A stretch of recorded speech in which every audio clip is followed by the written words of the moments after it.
Radio for Skaro.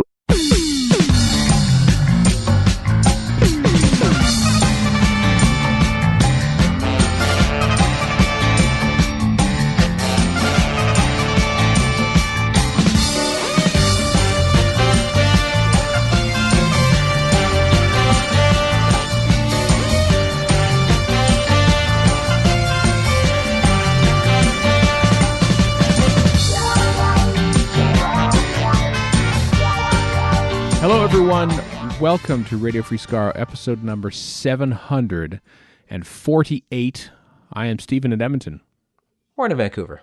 And Chris in Edmonton. This week begins our the Leisure Hive commentary, or rather our commentary on the Leisure Hive, the first two episodes of which are in this. You know, because we spread out our back in the day. I think even we did like a 6-part story back in the first early days of our commentaries, and we just crammed it in one episode. So like our podcast is like 3 hours long. It's like, come on, no one needs that. So we're spreading about now a little bit, just to you know, give your phone a little bit. Okay, well, I don't have to download this massive 2-hour podcast, even though it's just for your lack of a commute.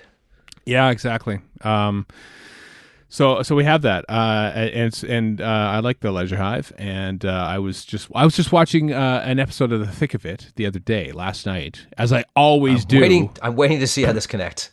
Well, because David Haig's in it for 2 episodes as Steve Fleming, and he's just brilliant in it, and of course he one of his earliest TV roles is in the Leisure Hive, and he's gone on to a hell of a career. So stay tuned for that. And there's like a little just very few news items this week, so there's more room for banter like this. Hooray! Fun banter. I don't know if you check the news, but there is a global pandemic going on, and really, yeah, I everyone's like, you know, the scientific community has come around on face masks, and so now they're recommending them and such. But I don't know about you, Chris. You probably don't have this because you don't wear glasses. I have worn glasses almost exclusively since this pandemic started, and when I try to put like a face mask on, like over my mouth, like literally one breath in and my glasses fog up. I find mouth breathing helps better, but it's still bad. Well, that mouth breathing is sometimes not the solution, and that applies for a lot of things. Oh yeah. So I actually ordered and received yesterday a face shield, and it was like surprisingly flimsy. So it's like this big, like it's just a big like piece of plastic in front of my face essentially, and my glasses don't fog up, and I find I can breathe better. And also, I think it helps for accessibility. If I'm talking to someone who's hard of hearing or something, they can now like read my mouth as if I have something. My question is, interesting how does this to tie say. into Doctor Who? It doesn't at all. No. They have to use the face shield for some costume. Well, actually, I'm just trying to think. Because I'm thinking I'm more of a face shield as in the 10th planet, as opposed to the face mask as in Mind Warp, as in Patrick. Didn't they have face shields in Invisible Enemy, like tinted ones? I think they were only over like the bottom half. Yeah. You're an aficionado of the Invisible Enemy War. Yeah, but I can't remember. Oh, okay. I'm also absent-minded, so there's that. Yeah, I don't. So I haven't tried it out in public yet, but it has. What I like about it is it's basically just a thin sheet of plastic that goes all the way down, like well past the chin, so like no droplets can get out or anything like that. But then very helpfully on the top it says face shield, as if okay, thanks. I am wearing a face shield. So maybe it's not a cabbage at all. No, it's just like face shield. Maybe to say that like I am wearing a face shield, because otherwise it's like, what are you wearing on your face? It's a face shield. That's why there's a big giant sheet of plastic there. Either of you wearing like face masks out and about when you're... I am, in fact. Whenever I go on public transit, I'm wearing a face mask. Or going to a big store. Yeah, you take transit. Chris, well, I don't go on public transit that often, but when I do, I use a face mask. Mm-hmm. Are you, Chris? Are you Yes. Masking up? Yeah. They also don't fit around my ears that much, you know. That too, and my glasses are loose, so I have to sort of tie in the elastic to my glasses and then put my AirPods in. It's a whole production. Oh wow, that is a production, yeah. So the face shield's an option. That's it. That's my message today. about face masks and pandemics because it's still going on and it's getting worse in parts of the United States. I thought, hey, But the reopening will solve everything. Come on. it will solve everything. As long as you just ignore things, it'll be fine. It'll be That's fine. exactly how it works, yeah. It does. If you don't test, you won't find people who are sick with the virus. So let's just not test. Seems to work for me. So ostrich head in the sand syndrome. Yep. Very much. Yeah. So good luck out there, everyone. Good luck. I suppose the best thing you can do is protect yourself and help to protect others because the lack of guidance is not going to help you right now. So on that note, what a world we're in here in the tail end of June. Gallifrey One hotel block is opening up on Friday at noon Pacific time, Friday the 26th. This year is different, let's say. It's, yeah. There's still only a certain number of rooms, and I know there's a lot of uncertainty, but I still foresee mad rushes and selling out. Yeah. I think there will be. Yeah, because, hotels are cancelable up until like 48 hours before your actual stay. So they're, maybe the world will be a better place in 8 months' time. And so that's why we're all going to be looking to get hotel rooms on that day. There are other hotels in the area, of course, that are available. But flights is another thing. But hotels, yeah. It's worth going for, I guess. Who knows? What weird times we live in. Isn't it great? Isn't it just great? I like how a year ago this wasn't even a question. It's just, of course, we're just doing this. A year ago, God, so my the series 12 Blu-ray arrived last week, 2 weeks ago. I think I talked about it on this podcast last week, and it just wow, that's right. Like episode 10, I think aired March 1st is when it premiered. Something like that, yeah. And it's oh yeah, I remember that. Watched it, and I did a podcast about March 1st is what is March 1st now? That is an eternity ago. It's ridiculous. I don't even recognize what world that is right now. It's so very odd and confusing and stuff that it's only been 3.5 months since the series 12 wrapped up, and God. So here we go. Gallifrey One on stage with Christopher Eccleston. That was a thing. And then I don't even remember that anymore. I don't remember anything from before middle of March. Wow. Yeah. In this bomb shelter of a world that we live in right now. So anyway, Gallifrey One hotel block open on Friday. I do hope that the world is in a better place that we can all gather there, but who knows? Speaking of COVID-19, there was I think this must have been on the Royal Television Society of Wales. We're hosting a couple of Zoom calls between with some notable people in the industry, talking about starting up again, because things are starting up again a little bit in the UK in regards to filming and things. And I signed up for them, and then they go, "Hey, great, there it is. It's at 6 a.m. your time." So I didn't attend them, sadly. I didn't wake up at 6 a.m. to watch a Zoom call. Call yourself a fan? Come on. I know, and so I assume this is where some of this stuff happened. And back in the day, I know there was that one. We're talking 8-10 years ago. All right. There's some David Tennant on some radio show. You stayed up until some ungodly hour. Oh, yeah. Yes. Phone in. Yeah. And got through. And you did. You got through. I was and there. said, "Ha-ha," or something along those lines. I did, yeah. That's right. I can't remember what radio show that was for. And now you won't get up at 6 a.m. for a Zoom call? No. I also remember the opposite of this. I think we were driving to Wales, and we heard Peter Capaldi say he would not be the Doctor anymore. On the radio. No, he wasn't. No, we were driving on our way to Wales, but he was on the radio. What was he on the radio for? That was 2015. I don't remember. I think it's just promoting. I think it's just talking about things. I think it just happened to be on the radio. Yeah, we were driving to Wales. Maybe I'm conflating two different things, but I seem to remember him saying, "Yeah, this will be my last season" or something like that. No, he didn't announce that at the time. I think he announced that 2017 or something like that. So January or something. Anyway, but hey, so I think this is what this stems from. But the director of BBC Wales, possibly one of these things, speculates that perhaps Doctor Who cannot be made to the current standard Well, under it and every other show. Like, social distancing. Yeah, it's I downloaded it somewhere. I don't have it on me, but I mean, it's just a sort of a generic list of like, here's what productions, the requirements they have to go through for cleanliness and distancing and all that nonsense. But yeah, they don't. This person doesn't think that Doctor Who can be made the way it is now with the social. Now, I don't know if that means like just the larger crew. Like, is it the crew size or is it like on camera? Like what aspects of things does It's probably both, I would think. Yeah, probably both. I mean, crew size is definitely a big thing because you've got whatever hair and makeup and sound and lighting and director and you got scads of people on that front. I think hair and makeup, like people are already going to the hair salons again. People are wearing face masks. You could work around it that way with hair and stuff, I think.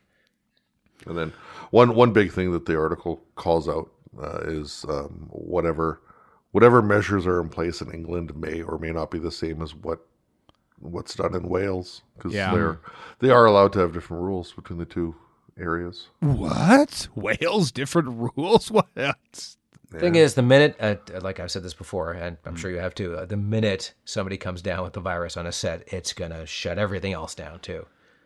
Possibly, I don't know. I mean, I'm just looking at. Let's look at sports, Warren, your favorite subject. Oh boy, and how, like, I'm thinking back into before times when at the very tail end, when like at the NBA on March 11th, a player came down, was tested positive right before a game, and all of a sudden, that's it. The season's over, and like the NBA immediately said, "That's it, we're done." And now, like in the past, like day or two. Both Major League Baseball and the NHL sort of, but we got some people that have had COVID like in the last week or so. But, I feel like, sadly, it's like, we're getting used to it now. Of course you're going to get COVID-19, whatever. I'm bored of this disease. Oh, well. Yeah, so I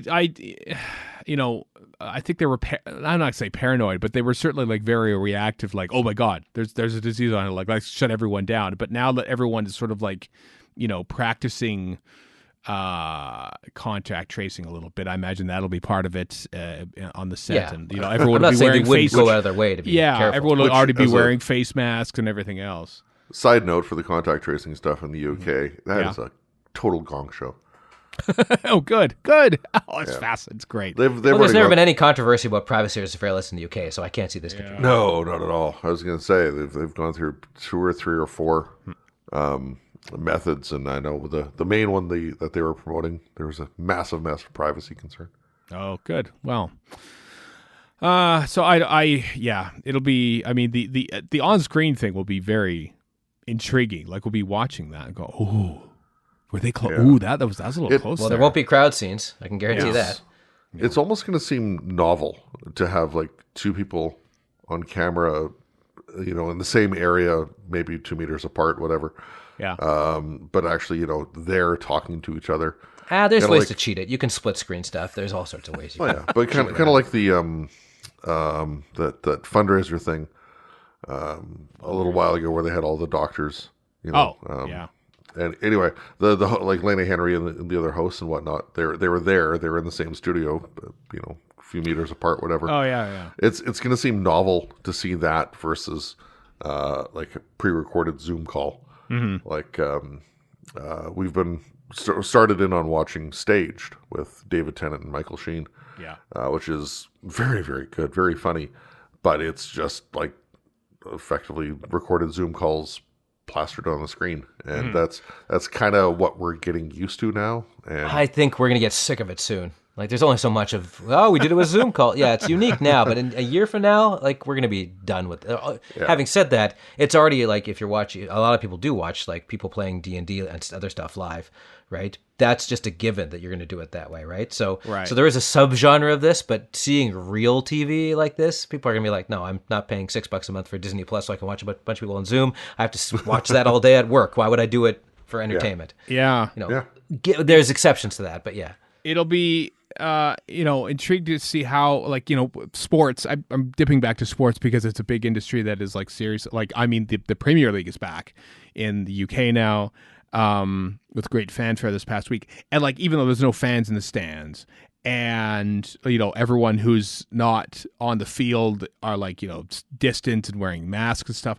The players themselves are like, there's nothing different. Like they're going hard for the ball, they're crashing into each other, they're not wearing face masks or anything. So like you can't undertake athletic pursuits wearing a mask. No. That's just from a physiological perspective, you just can't do that. Yeah. So I'm watching.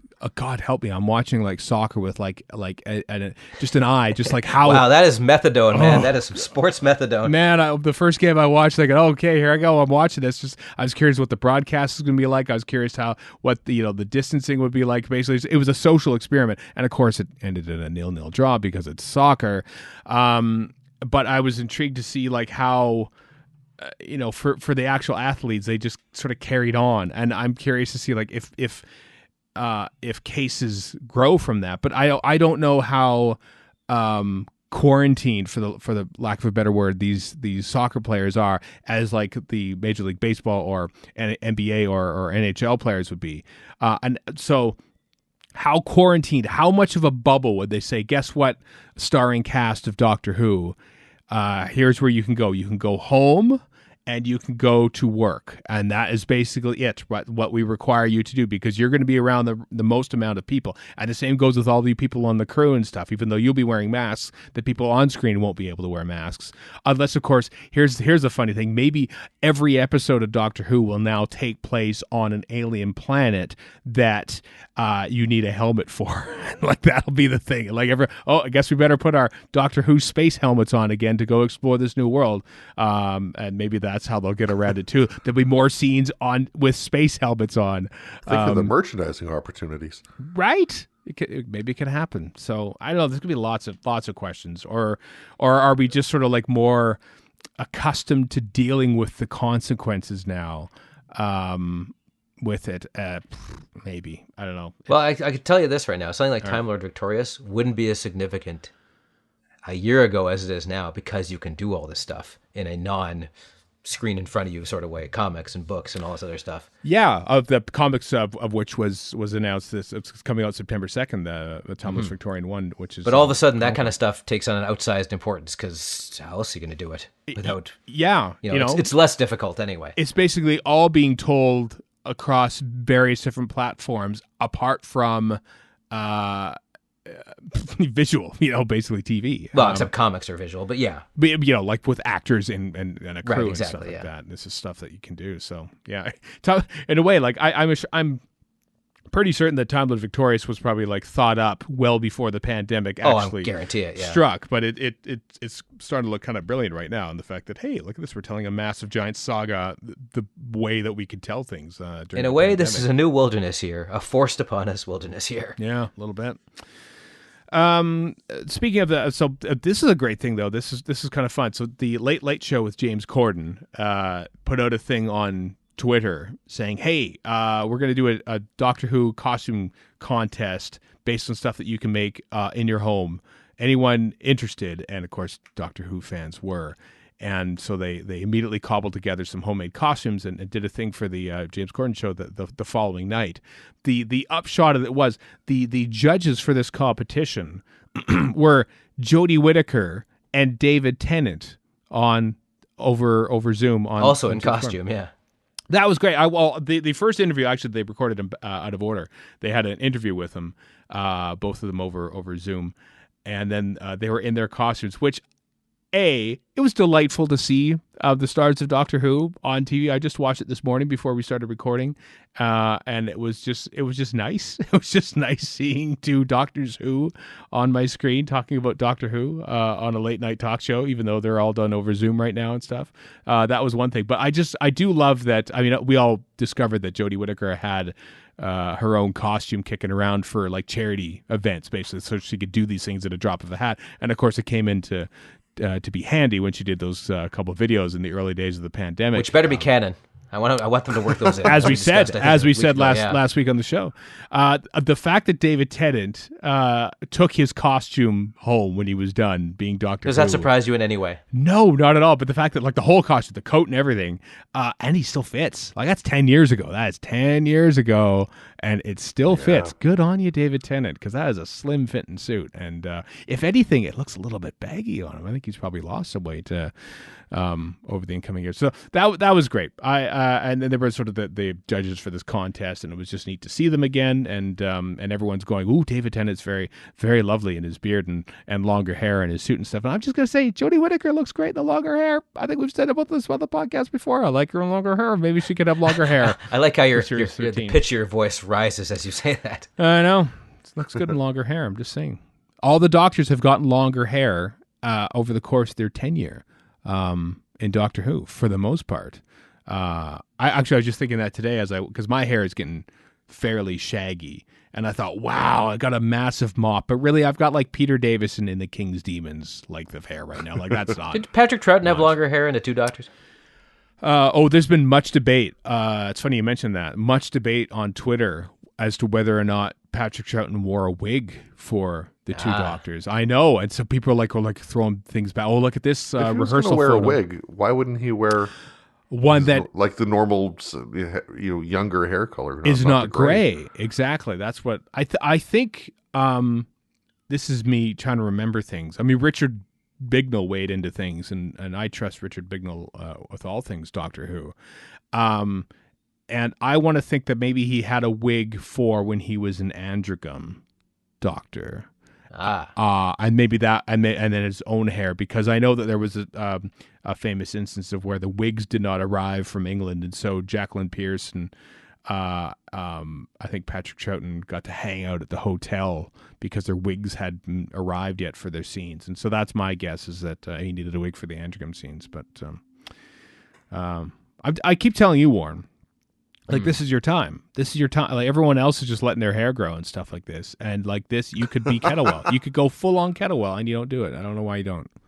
I don't know, because I'd be going full on Kettlewell. I think it's a pretty good reason not to. Do it. Do it. No, I won't. Oh. You'd have to start investing in shampoo again. Nope, not happening. No, you just shave your head. Yeah. Yeah. Once every 2 weeks. Yeah. Is that how it works? Oh. God, you I haven't been to a barber in like 20 odd years. Probably 30 not. Actually. You missed out, man. Oh, just not really. You could have had it. You could have had a big. Listen, I haven't had any hair for like 30 years. You're not gonna shame me about it. I know, but you got the ring. I don't you got care. the ring. You could have had the ring there. You could have had it. Yeah. Now I think it's too late. I think it's too late now. Now, Stephen, you just have to try to convince him to wear headphones around the back of his head like Lobot. You should be like Lobot. You should. Well, okay. Now telling me I should be like Lobot, that I can get by. Thank you very much. Be like Lobot from Empire Strikes Back, of course. That's just good general advice for living. Be like Lobot. Loyal, has a cool headset. Yeah. That's pretty much it. That's the whole deal. Helped bring down the Empire on basically, like, if it wasn't for Lobot, like Lando and his friends wouldn't have got off Bespin, because Lobot put that whole thing into action. It didn't say a word for it. Where's his medal, damn it? Exactly. Where is his medal? And he was in the Mutants. He did Doctor Who, right? He was in the Mutants. Sondergaard in the Mutants, right? Yeah, Sondergaard. I can't remember his name, but John Hollis, that's his name. John Hollis played Lobot, and he was also in an episode of Blake 7. I'm sure a bunch of other stuff too. But yes, he was. Power Play. I didn't watch the whole Doctor Who cosplay contest, so I didn't see who won. But really, they're all winners. They had 6 people involved in it. Yeah. 2 of them were Late Show staffers. Were they really? They were. That's a jig is up, man. Oh, that is so rigged. I don't know if they just couldn't get enough from the general public to contribute, or if they just wanted to make it easy, or. Where do they make the Late Show, in L.A.? Like, there's enough L.A. cosplayers alone. Come on. Yeah. Just people working in the industry who are probably cosplayers on the side. But yeah, two of the 6 were staffers. So man, it seems like but the fix is in, man. Thankfully, the winner was not one of those 2. Okay, who was the winner then? I saw the Cybermen. The winner was the one who did the iPad in front of their face as the Cloister Wraith. That's actually kind of cool. That's a great idea. It's pretty much what it is too. So well done. Wow. The whole thing's on YouTube, though. CBS posted both segments, both the interview segments and the cosplay judging segment on the YouTube channel. Links in the show notes at radiofreescaro.com. That's it. That's it for the news, then, folks. Hope you enjoyed that. Enjoy this after the break. Episodes 1 and 2 of our commentary for the Leisure Hive.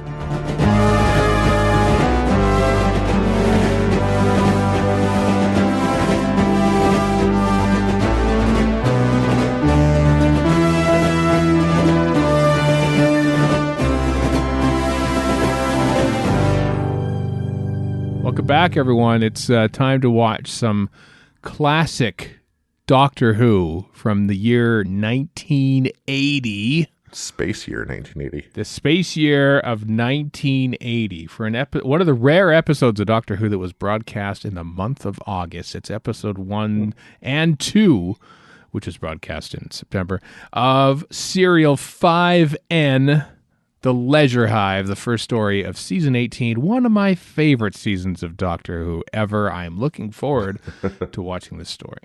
Fun fact, also the first classic series DVD release with 5.1 audio. Was it really? I didn't know that. It was. Wow.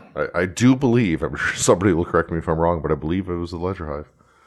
I think you're probably right, because this is one. We'll get into it. There are many. There's a big long shot of Brighton Beach, and we could be talking about this over with. But so let's do that right now.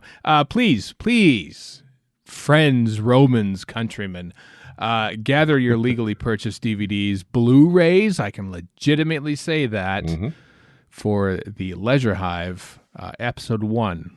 Are you ready? Good. Here we go. Part 1, The Leisure Hive, in 3, 2, 1, play. I just like how you said both part 1 and episode 1, just to kind of cover your bases. Well, I did. I've been ripping my entire Blu-ray and DVD collection, and I have been like strict to the letter of the naming nomenclature in my file name systems, and that some of them are parts and some of them are episodes, and so that surprises me not at all. Yeah. I applaud that, quite Thank frankly. you. I'm disgusted. I am utterly disgusted. Well, I was wondering what should I do when I was ripping the early Hartnells, because of course they're individual episode titles, and I thought, I'm hell with it. I'm doing serial code number for the number of episode in that serial, and then the actual on-screen titles. So you refer to most of them by the production code anyway. So. I kind of, Stephen, I think I'm not alone in saying you're weird.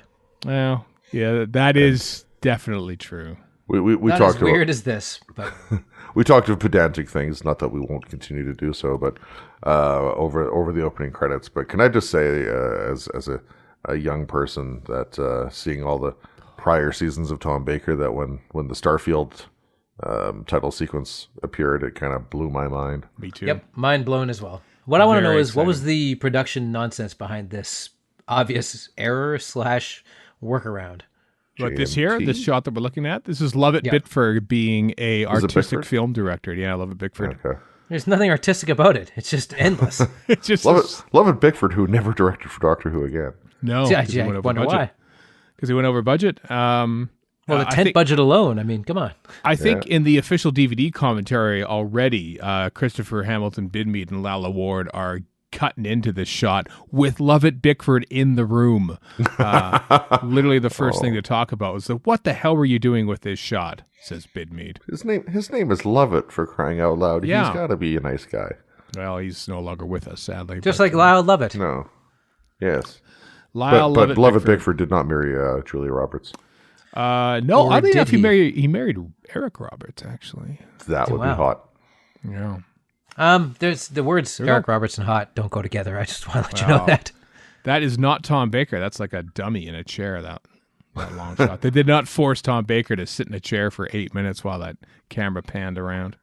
Well, I mean, that's actually kind of surprising, because season 18 in part was whip Tom Baker into shape season. Yeah, and make him compliant. He was unwell. You will obey, Baker. He was unwell during that. I have never found out what he was unwell with. I know he was in Australia in between the making of the last season and this, and I'm not Is sure is that when they shot the ads for Prime Computers? I think so. Yeah, I actually think they went to Australia to shoot because where else are you going to shoot things? They only had film cameras and computers in that competition in Australia. There goes K9. He's done. K9's done.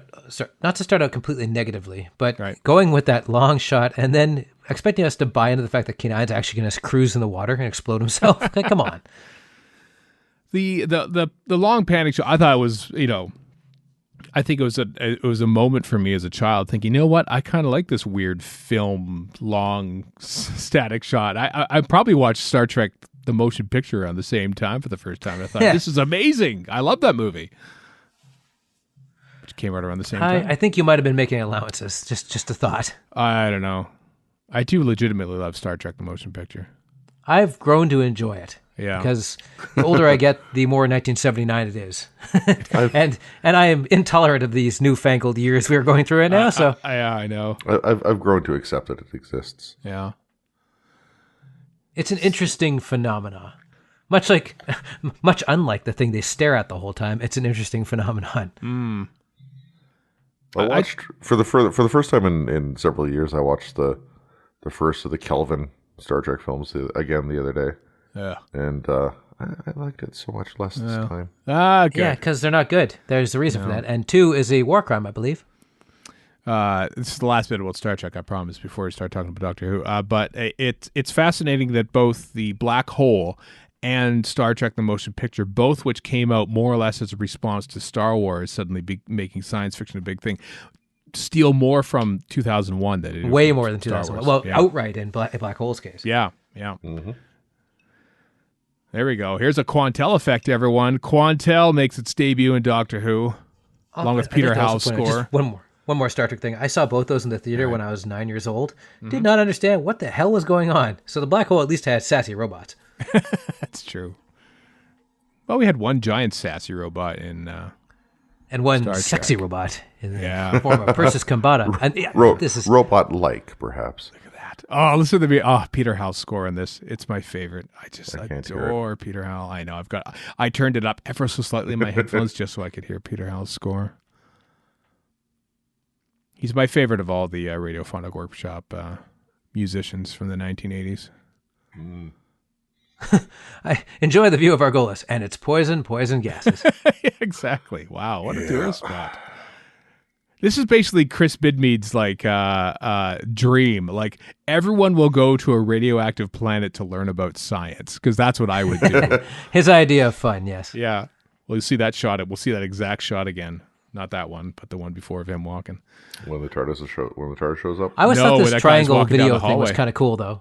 The way it was tracking him, almost. Just the tracking didn't quite work there, but that's fine. No, but it's still, cool the they fact, tried. I mean, the fact the camera moves. Yeah. It's shocking how different this looks compared to like Horns and Imon. Like, say what you will about Love at Bickford and the 3-minute shot of Brighton Beach, but setting a visual style sometimes is just as important as a storytelling style when you're creating a new era. And this is bonkers. True. This is so different. And it does do that. I got to give it that. Yeah. Sleep reading stations. That's just reading. Yeah, exactly. What's the diff? There's what's his name? David Haig, who's been on tons of stuff since then. I gotta say, Pangol does come off as a annoying young boob. Okay, as he was described in the script, word for word. David Okay, Fisher. boomer. Okay, whatever, Chris. Yeah. The thing is, we're like a year away from Gen X getting under the crosshairs of millennials, Yeah. if we aren't already, and I just don't know it because I'm not paying attention. There's Lawrence I was actually Payne. telling somebody the other day about how this current pandemic we're under, I don't know if that'll still be the case when this comes out, is just fine for Gen X because we're used to being ignored. And hanging out at home, playing video games. Yeah. Yeah. That's what I'm doing. Growing you my hair. There's lots of these shots. Sadly, on video, I would have liked. I don't like it when model shots are shot on video. I kind of love how model shots are shot on video. I feel they Looks need like to be a done swarm on of film. bugs. It does a bit, doesn't it? Spaceship. Oh yeah, look at that! Look at that piece of junk. Yeah. Just some guy Or a holding shuttle, or the microphone holder Yeah. thingy. I use just 3 rolls of toilet paper, like the Kind of. cardboard. Listen to that music. Listen to that music. It feels part like he's scoring Doctor Who and also like he's maybe scoring Carl Sagan's Cosmos at the same time. Which is also from 1980. What a great year. 1980 is one of my favorite years, in fact. What about Galactica 1980? That tops it. That's what makes it the best year. That is an untruth. You just We spoke had there. Carl Sagan's Cosmos. We had The Empire Strikes Back. We had Talking Heads Remain in Light, the greatest album. This is a good space business suit he's got. It is kind of. Kind of looks like the Master suit, actually. You'd think that this is the Master in disguise, but... Kind of, yeah. Except, And this guy's a good avuncular business dude. Who? He's the kind of guy who looks like he tips well when he's staying at a hotel. Him there, Clout, or... No. What's his doodle not the hair? guy with the bad hair. No, Not him. Clout, which is a dead giveaway as a bad guy name. Yeah. He's named after the Clout score. This guy, doesn't he look like he does kind of look like a bit Delgado-y, to be honest with He you. does a little bit, because he has a mustache and hair swept back. Yeah, pretty much. Here's a business deal. This is essentially the start of Phantom Menace right here. Yeah. Pangle is basically everybody in Erasure. At this time, yeah. It's very new wave. I mean, every new romantic band basically had hair like that in those days. A flock of pangles. Yeah. Flock of pangles. Well, he did run so far away. He did indeed. Oh, I don't trust him. How is your lifespan measured? Well, the Christmas tree on my head. Don't be stupid.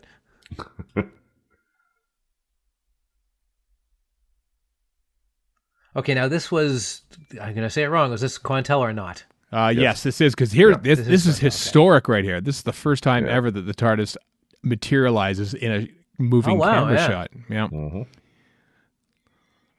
That is impressive, actually. Yeah. How'd they pull that off? Quantel. Basically, as you could probably tell, if you go back there, you could tell it's just the image has just been zoomed in. Yeah. And so they could have done it with CSO beforehand. They just didn't. It would have been really janky because you would have to zoom out. That'd stop them. You would have to zoom out from the shot and zoom out from the. You could have done it in scene sync actually when you think about it. Scene sync shows up in the next story. Of course. Yeah, next story, but that's and only there. But and here's a little Quantel magic too. There's a lot of Quantel madness. I think it was in the Celebration where they talked about that. Doctor Who's Celebration, possibly. Maybe, or maybe it was a DWM, but I wouldn't have had DWMs that old. No. Well, if I can remember it, my copy of Celebration is just over there, so I may retire to get it. Town. Oh, that's too bad. I love the name Fomasi. It's it's an anagram of mafiosa. Yeah, I know, but it just sounds good. Fomasi. Fomasi. Hey, yeah. Fomasi. Because David Fisher had thought that I think this script changed a lot. Because basically this was a leftover script that David Fisher sort of tweaked and with help of Chris Bidmead into a season 18 type story. But I was going to say, did Fisher do anything in 17? But yeah, I did Creature from the Pit. Creature from Pit, yeah, and indeed the first the early bits of City of Death too, before it got taken over. So really, the Creature from the Pit is David Fisher's truest vision of Doctor Who, and his other two episodes were heavily rewritten. Well, I mean, clearly the fact that the Argolians have green skin is a nod to Arato from the Pit. That's true. Maybe the planet is Arato. Maybe they're on a giant Arato. This planet. You don't often see scenes like this where they go from a conversation to the outside of what's happening. Yeah, like what's going on. Although we got another endless Brighton pan happening here. That's true. It's an homage to this first shot of the episode. It's an homage to the episode you're watching. So this is underground, I'm assuming. Isn't that just considered like metatextual or? I'm sure some nerd somewhere has written a treatise about it, probably on Live Journal. Self-referential. Yeah, maybe this was in Doctor Who and Unfolding Text 2 years after this. David Haig there. He's just wearing a black shirt, right? He is just wearing a black shirt. Yeah. Tachyonics. We should be paying attention there. This is science here, right? Is that Garrett? What's his name from Saturday Night Live? It is not Garrett Morris behind you from Saturday Night Live. No. Looks like Garrett Morris. He did not have clearance to work in England. I would not travel halfway across the galaxy to see this guy go ba-da-doop, ba-da-doop, ba-da-doop, ba-da-doop. Doing squats. Yeah. Having said that, I did watch Doctor Strange, which probably cost $200 million and has a cape doing precisely that. So, Exactly. That costs nothing. Quantel. It costs the cost of which is actually the size of a house, the computer that needed to run it back then. But Yeah, no doubt. oh, visual effect. Look at that. They invested in aluminum siding. Yeah. I know. It is kind of, yeah. this So is Where's some Richard? tedium right here. Where's Richard Dreyfuss when you need him? Wasn't he in Tin Men? Him and Danny DeVito? Yes, he was. He was in Tin Men. Good God, man, that's a deep cut. That is a deep cut. I think, how does this reference to Close Encounters of the Third Kind? His one and only Jaws. movie. Or That's Jaws, true, wasn't that too? He was Dick Cheney in W. Yes. Oh, God. And he won an Oscar for the Love Boat? No. No, 1977. What was it called? Goodbye, Girl.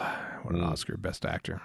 I love how the 70s created people who are like, that was a sex symbol? Like Elliot Gould. People had to convince me Elliot- Elliot Gould was a Oh big my deal. God, I'm like, Elliot Gould, Seriously? yeah. Like he was the biggest thing going at the time. And I'm just like, really? And I'd lived through that and I don't remember it. I was like, really? That must have he was come and huge. gone. He was Yeah, but huge.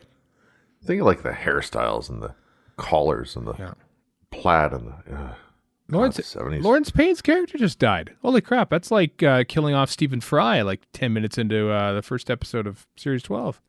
That would never happen. Come on. No. He was regenerated too, or had been shot by a Dalek, one or the other.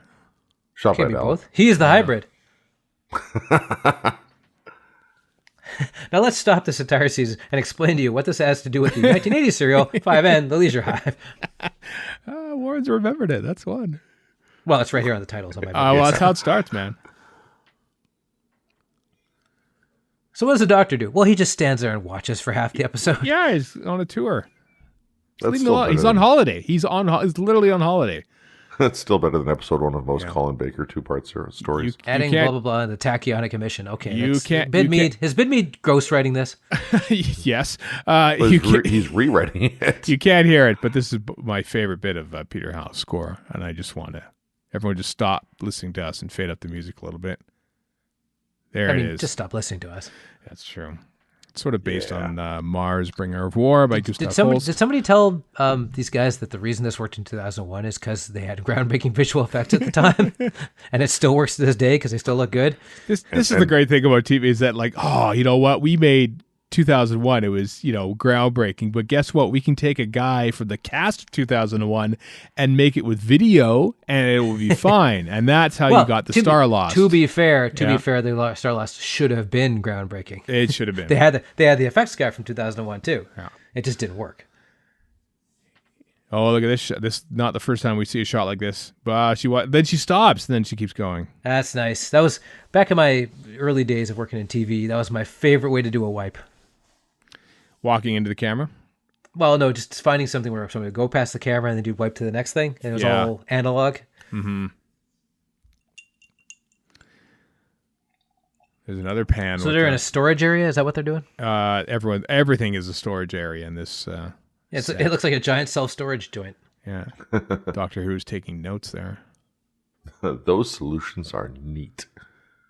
Tom Baker Some would should say not nifty. say neat. Yeah. Even keen. My triangle is larger than yours. Physiogloman. Hey, there's that dress that was dancing on its own earlier.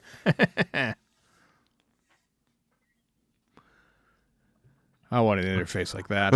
Yeah, I Like did how think it those are just cool data slams crystals. it in. Yeah. It's like, this is my prism. Boom! Look at that shot. Now, whenever you say without harming, it's going to be a problem. This Yeah, guy I looks know. like, what's his name? Norman Lovett. Bickford. No, Norman Lovett from Yeah, because Red you think Dwarf. he looks like He looks Holly like because Vladimir Putin. Yeah. Well, he doesn't anymore. I'd like to do that to Vladimir Putin. He might be dead by the time this comes out, so who knows? Well, one can only hope. Yeah. Crash zoom in. It's actually a pretty good crash zoom. Yeah. We should speak about Tom Baker's new costume. Mm-hmm. He's wearing a hat for the first time in a long time. He hadn't really And he's worn wearing the the hat. colors. Yeah. That's the stealth question mark color entrance. I have a proper length season 18 scarf as well. right. Well, here's a cookie to go with that brag. Oh, look at this! Look at this tracking shot. A big BBC camera. Yeah, how do they do this? They get a lot of really good shots interspersed with a lot of really stupid ones.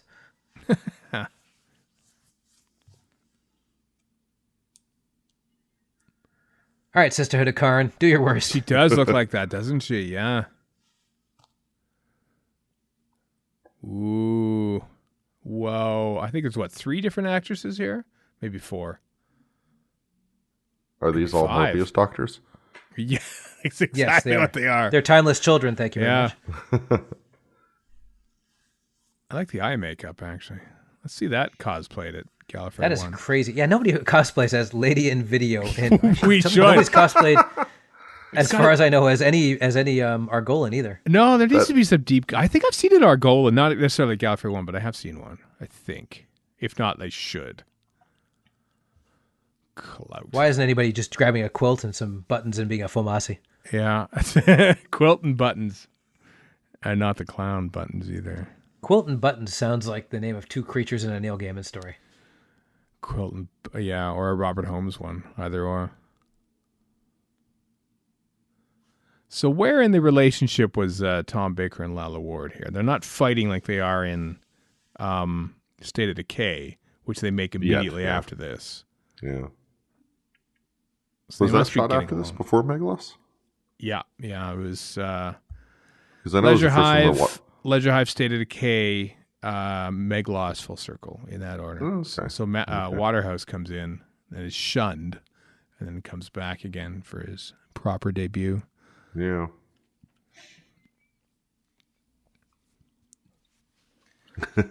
Now get my old ATV out of storage, would you please? But Female. Hair indeterminate. here we This is pretty go. great. Tom Baker has no idea where to look, though. He sort of like raises his hat and talks to where they aren't. Some might call He's that talking dodgy, but a lot of bid me nonsense there. yeah. Are they actually hanging on Kirby wire? I think they probably are on Kirby wires for that one shot. I bet you Tom Baker loved that. I bet you love getting in a harness for a 12-second shot. And now we show off how big our set is. Yep. How else are you going to know, Warren? Unless you show it. That's a cool security camera.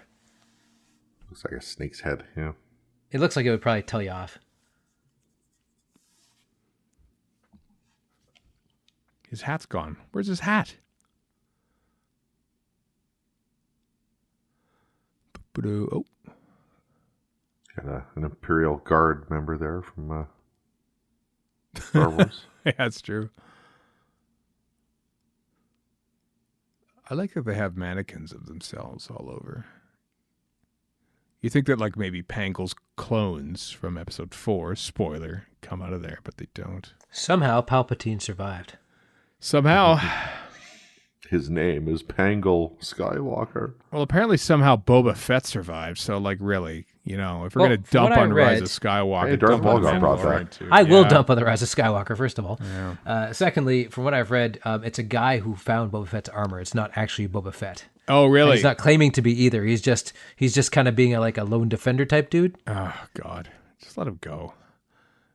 Well, what about Jango Fett coming back in Mandalorian Season 2? I don't like it. I like The Mandalorian. I thought it was a lot of fun. Yeah. Has anyone ever like spelled Django Fett like Django Unchained? That'd be kind of fun. They could just work all those. I'm sure somebody's done a stupid... Probably Mad trailer. Magazine. Okay. Sounds like a mad cracked kind of thing. R.I.P. Is Mad Magazine still a thing? No, it's gone. No, it's gone, which is nonsense. Yeah. Yeah, well. Nobody read it anyway. That's why it's How gone. dare you? How dare you? Uh-oh. Wow, that's the ultimate crash zoom. That is the That is pretty ultimate crash great. zoom Right into into Tom Baker's mouth. Tom Baker's mouth. They tried for years in Colin Baker's time to try and have it equally like dramatic crash zoom, and they just, how can you top that? How can you top it? Love it, Bickford, first time. 11 Colin Baker close-ups from Trial of a Time Lord equals 1 Tom Baker Tom close-up Baker? from the Leisure Hive. Yeah. Yeah, but you don't get that. No, you don't have Dominic Glynn's awesome music. No. In some ways, they should have done what they did for Ambassadors of Death and had like the pre-title sequence, and then the Starfield could come out of Tom Baker's mouth, kind of like how the title sequence came out of the Cyberman's eye at the beginning of episode 9 of series of the Timeless Children, was it? Or is it the other one? I can't remember now. Other one. Dorka Neradzik. The late Dorka Neradzik. I don't know if Tom Yardley Jones is still with us. Hopefully he is. Barry Letts sadly isn't. Executive producer, a rare credit in Doctor Who history. TNT sadly passed. Love It Pickford also passed. Yep. All the people who made our favorite show 40 years ago are sadly no longer with us. The human lifespan is a thing. It is. Yeah, time passes, I guess. Anyway. This is the guy who's about to turn 50 in December. So yeah. Well, on that note, let's watch episode 2. How about? Okay, you all got it queued up there. The Leisure Hive Part 2. Yeah, got it. Okay, sure do. Here we go. Leisure Hive Part 2 in 3, 2, 1, play. Starfield. Also, the whole theme of this is that is about the young taking over from the old. It is the whole theme of the season in a way. That's why I love season 18. It has actual proper thought out themes and arcs to it. Years or decades before most TV shows would do that sort of thing. You know, and it's not like a arbitrary arc in that we're looking for a key to the time, but we're just going to have a regular adventure while we look for it. Like the Key to Time is, as much as I love the Key to Time. Like there's proper like trilogies in here. There's an arc of entropy. It's a really well thought out season of Doctor Who. It hooked me when I was a kid. You are a Bit Mead fan. I am. I am more than a bit of a Bit Mead fan. Except Frontios, which is crap, but... So this episode is 20 minutes and 47 seconds. Mm-hmm. This reprise is... long. 1:05 and really counting, long. Let's wait until we get to the reprise and see how long it is before we get into it. Ooh, I like that we can't see what's going on. Just like some weird smoky stuff going on in the background. Someone's smoking. And apparently Doctor That Who's is probably fast. true. Yeah. Here we go. This is it. Here we go. So this is the end of the reprise or reprise. Bam. We're into the episode. There's less than 20 minutes to go in this episode, not including the credits. Or including the credits, rather. It was, in the early stages of the show, the norm to not show the actual reprise in the prior episode. They just restaged it. Whenever they could. Yeah. So I'm just thinking like the Tom Baker zoom into the mouth at the end of the episode 1. They must have taken the image and zoomed in there because the camera only went to a certain point. It's just reality. editing. Yeah, they're just editing. Yeah.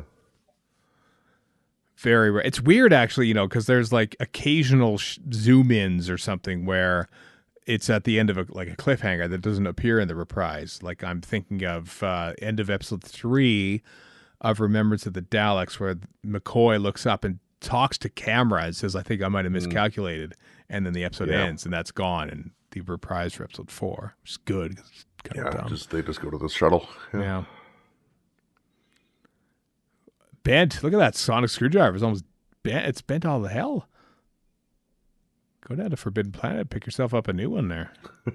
Yeah, the one I got from Walmart, I think. Grab a 13th Doctor one while you're there. It's cooler. Uh-huh. I got a few Sonics. Not all of them, though, but a few. I can't see the shelf behind me because it's behind me, but we have 4 or 5 there. I always thought this guy had a thing for her. What's this? What now? I always thought this dude had a thing for what's her name here. Oh, probably. In fact, maybe that was in the book. Maybe. Who wrote the book? Was it? I think David Fisher wrote the book. Yeah, it was on novelization for it. Probably putting everything back in that he had in the original. Yeah, maybe that's just what I'm pulling from the book. Yeah. He removed all the Quantel scenes in his book. You can't really do a 3-minute pan across Brighton Beach. How do you Even though you can write? pack a ton of detail into like a book, and it takes longer to write that. How do you write a 3-minute pan across Brighton Beach? That is something to think you about. don't, is what you don't do. You take 3 minutes to read it, but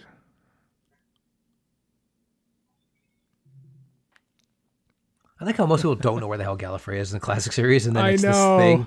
Like, I guess they did destroy the universe. kind of like when it's a quaint little backwater where we control time and space, but of course you would never heard of it. We went from Capaldi and Whitaker back to Eccleston, and so Jenny is getting to see the little bits and pieces being hinted at. So it's kind of, and I haven't watched Eccleston in years and years, so it's pretty good to see. And guess what? World War III, still terrible. Aliens in London, awful. It's weird. They tried to do their first cliffhanger, and there's 3 of them. When it came out, we're like, oh, because we only had 3 other episodes to go off of. Yeah. So, for whatever it's worth, I just opened up, took a look at the novelization for the Leisure Hive. And, all right. It opens with a discussion about a deck chair attendant. Does it really? Yeah. Who's the deck chair attendant? Is it Doctor Who? No. Oh. And he talks about the deck chair attendant seeing a police box at the end of a row of beach huts. Nothing at the end of the huts. Ooh, it's terrible.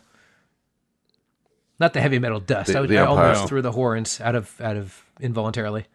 It's controlled by the huts. The Empire has. Yeah, oddly enough, the end of the huts also coincided with the end of Boba Fett initially, because the sail barge blew up. And there are still bits of that sail barge in the desert near Yuma, Arizona. That is as true as I'm stood standing there. I assume you're actually sitting.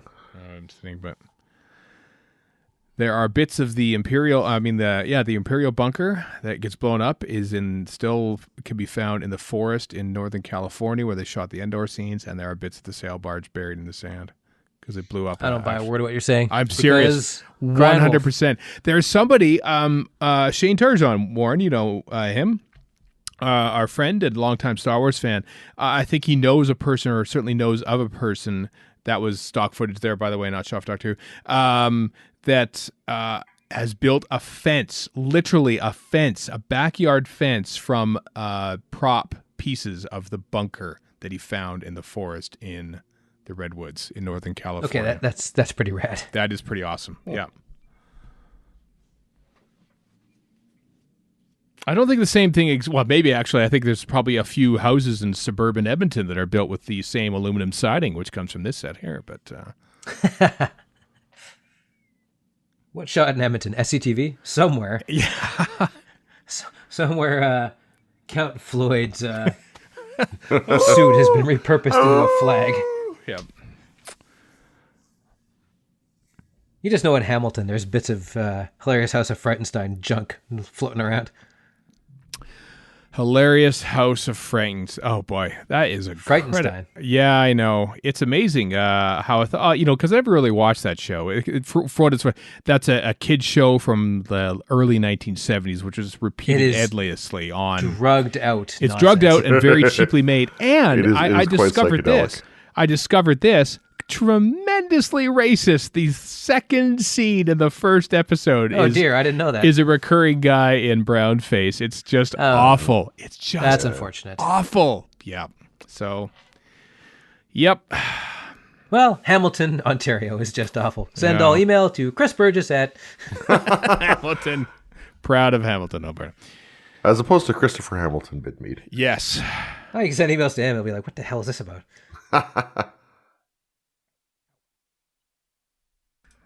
Won't anybody think of the visitors?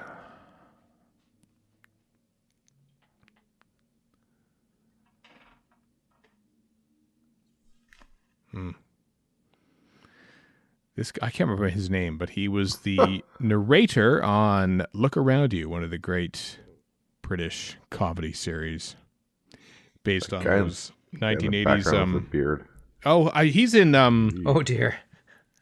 I don't know who he is, but he shows up in Terror of the Vervoids later on. He looks like the kind of guy who shows up at an 80s disco and people go, that's a narc. Get out of here, narc. Uh-huh. What are you trying to horn in our fun here, narc? He kind of looks like Daniel Radcliffe. It's his dad, actually. It's not his dad at all.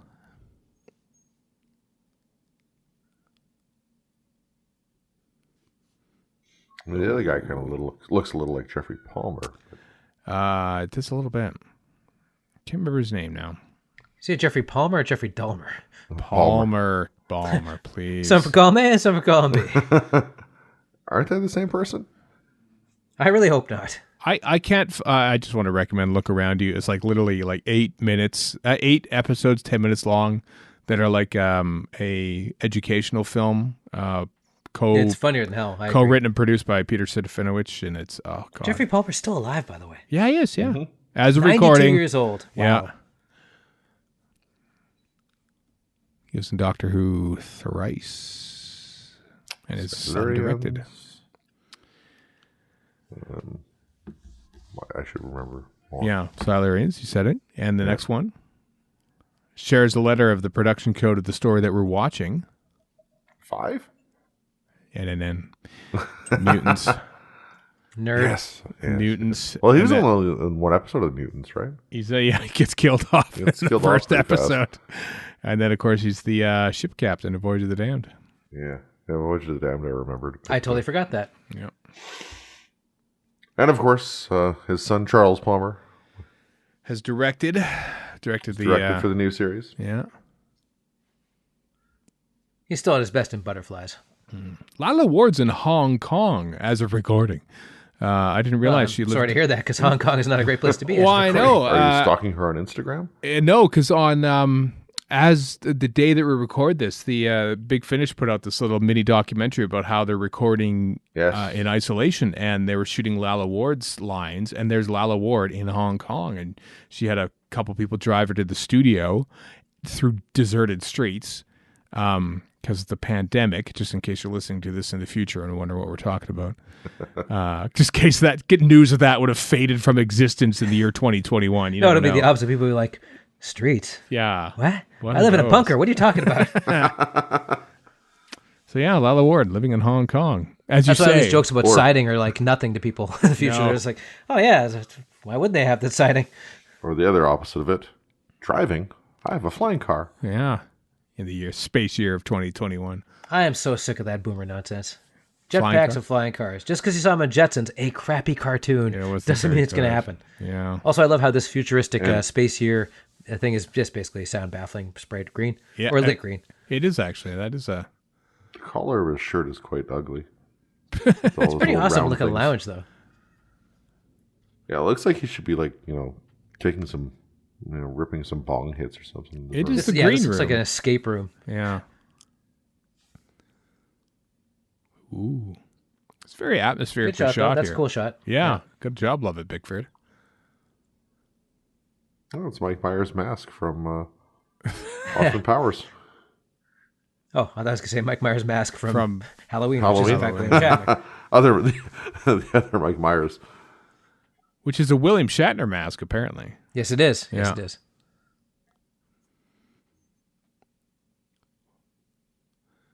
Well, William Shatner was compensated for that.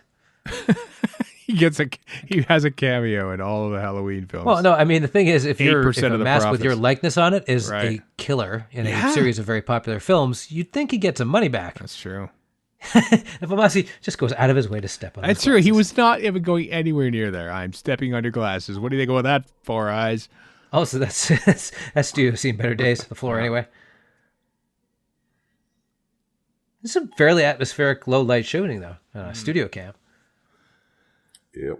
Gallery cam there. And it's kind of an interesting thing. So like Paul Joyce, speaking of other season 18 stuff, got in trouble allegedly, whatever, for shooting the rafters and lights and whatnot in the studio. But they would have had to go quite high for that shot they just had there. They had a camera for that.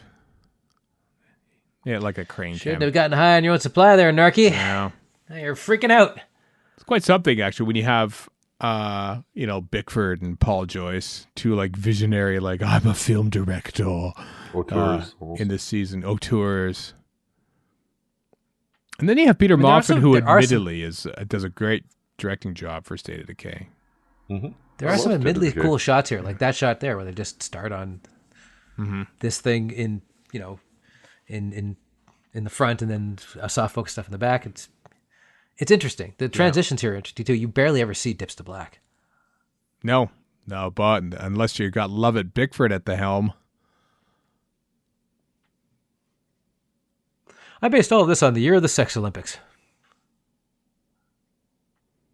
which I've never actually seen. I just think the title's hilarious. I don't know why. Probably because I'm a 12-year-old inside.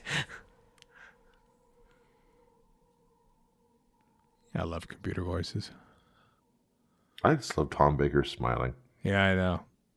I'm happy that he's happy. He's happy that you're glad. Is Tom happy? Is Tom happy? Is Tom Baker ever happy? Not during he the is. making of this. Oh, Exactly. No. Studio footage. He's furious at pretty much everything. Arrest the scarf then. I That's love one of that my line favorite when we get lines there. coming up here. Yeah. Yeah, it's one of my favorites ever. Here we go. I also The smile on his face. one of my favorite editing techniques is trailing audio, is it called? Where basically the audio precedes the visuals, where we heard the Oh yeah. Yeah, there's a name for it, and I cannot remember. yeah, off the top of my head, but- seamless edit or something like that. No, there's another word for it. It's You know what I mean, though. an L join or something. I'm gonna get it wrong. Yeah, I should know this. Michael. but I don't. Michael. But I know what you're talking about. Yeah, Michael E. Bryan did a lot in his time at Doctor Who. Well, it's really effective. That's It is. I love it. I've always loved it.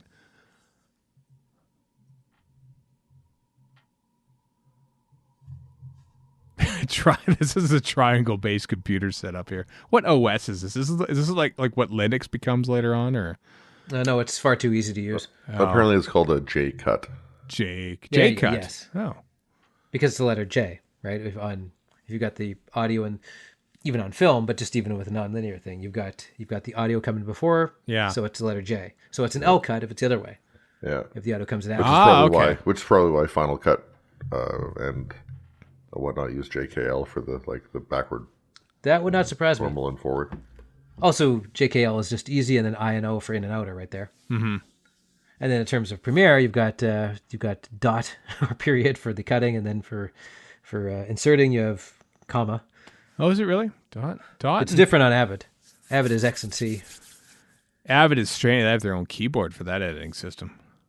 That Well, goes- Avid is just old fashioned, Yeah. and but to be fair, not to go off on a complete tangent, but No, it's fine. But Avid is great if you have one dedicated thing you're doing, if you're collaborating with a bunch of people, and if you've got a set up system of doing things, which most films do. Premiere is good if you're a one-man band. Final Cut 10 is good for nothing. It's good for making videos about how great Avid and Premiere are. If you say, hey guys, then you use Final Cut Pro 10. Again, turning 50. So showing how old I am by nursing grudges about, what is that, a 10-year-old editing system now? We are talking over a whole bunch of science there. Definite Science. science. The best. Triangles slipping around. Always. I like this video effect. It's not very is. good, but I like it. They should have maybe stopped the experiment before they went off and left the room. It's like, hey, cool, the water's boiling. Let's leave the room. And then the water just boils over and blows up. I still like the trial in Stones of Blood better, Love especially the since he Stones of whips out Blood. a hat or a wig. Have we done the Stones of Blood commentary in this podcast? We've definitely done something to do with the Stones of Blood. I don't think I know have. we've done David Fisher in the mini. Yeah, Dave I Fisher's know been that. in the miniscope, but I'm sure. I think we have done a commentary. We have yet to do Pirate Planet, Androids of Tara, Power of Kroll, or Armageddon Factor. we have done Stones of So Blood. we have Wow. done Stones of Blood and Rebus Operation. Oh, yeah, Reboss. Man, that's awesome. I love that we have 2/3 of the Key to Time season just sitting there waiting for us. Yeah, but one of them is Armageddon Factor. I love the Armageddon Factor. I love the Armageddon Factor too. It does go on, but man, there's some glorious jackdaw meanderings. Yeah. I rest my case. Oh, I still remember the first time I watched Armageddon Factor thinking, when will this end? Not me. If I was ever to That and I read the book long before I ever saw it, and remembering how the book describes the Shadow and his planet.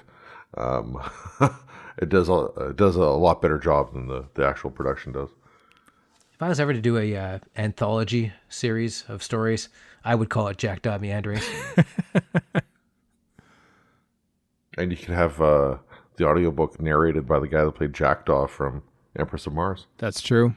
I suppose I could. You very well could. just for the 8 people who would get that connection. But those 8 people would laugh. When Titanic got re-put out and Neil deGrasse Tyson was complaining about how the stars were in a different position, and James Cameron said, only 8 people in the world care about this. Unfortunately, I am one of them. so I will change it. And so you did change it for the special edition. That's where the amazing. should be at that particular day. At that particular That year. is amazing. I didn't know that. Yeah, I remember that minor furore. He's right on both counts. It's like he would be the kind of guy who cared about this. Freaked me out as a kid. Yeah. I was like, what? It's Methuselah. I didn't actually, watching this in episodic order, you forget, like, basically Tom Baker is old for most of the rest of the story now. That's true. He is. Which must have been a real pain. Oh, Tom Baker probably hated it. Probably thought, you probably just want to leave the show, don't you? Yeah, this sucks. You don't want to be part of this anymore, right, Tom Baker? Please leave. That's me as John Nathan Turner right there. Yeah, let's just please go. Please leave, darling Lovey. Yeah. And other such showbiz affectations. Val McCrimmon Robin Lobb, the real was hero of this thing. Oh, Robin Lobb, yeah. Robin Lobb did the video effects Rod Roldan. For the tripods, which were also very good video effects, I should say, for the mid-1980s. Dorka Nierzak. H. Bidmead. God, if this show was made in widescreen, it would have been Christopher Hamilton Bidmead. Is his middle name even Hamilton? Yeah, it is. Yeah, totally. Okay. Yeah. So it is. There you go. Another Bickford. Boom.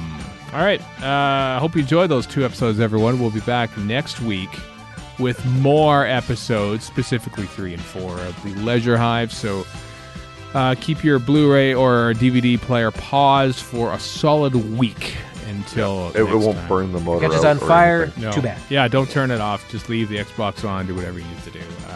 We'll watch them together next week as we carry on watching some classic series commentary here on Radio Free Skaro. So until next time, I am Stephen in Edmonton. Warren in Vancouver. And Chris in Edmonton. So long for now.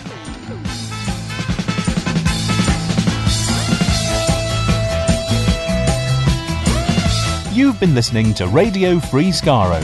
Find us online at radiofreeskaro.com, follow us on Twitter and Tumblr at Radio Free Skaro, subscribe to us on iTunes, and donate to the show at patreon.com/Radio Free Skaro. Thank you.